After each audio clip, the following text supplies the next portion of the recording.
Hello मित्रों, केम छो बधा? तमे मजामां? तो आज हूँ तमारा माटे एक सरस मजानो विडियो बनावा जई रह्यो छुं। ताव तमने वारखेली आवी जातो होय तो एमना माटे शुं करवुं, बरोबर छे?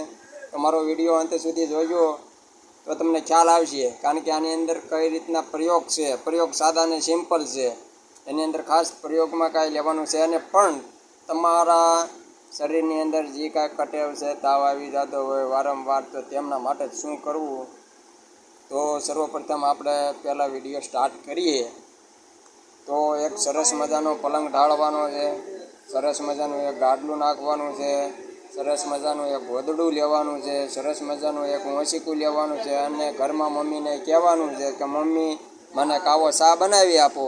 તો મમ્મી કાવો ચા બનાવી આપે અને એ પી અને માથે એક 35નો માવો ખાઈ લ્યો અને જો પછી પરસેવો વળે અને જો તાવ રફુશંકર થઈ જાય તો જ મને કહેવાનું કે નહીં, ખરેખર આ દવા ઉત્તમ છે અને તમે બહારનું ખાવાનું ટાળો અને રખડવાનું ટાળો અને મોઢા લગી ફોન જોવાનું ટાળો ને સાના મના હુઈ જાઓ। જો તાવ આવે ને તો મને કહેજો।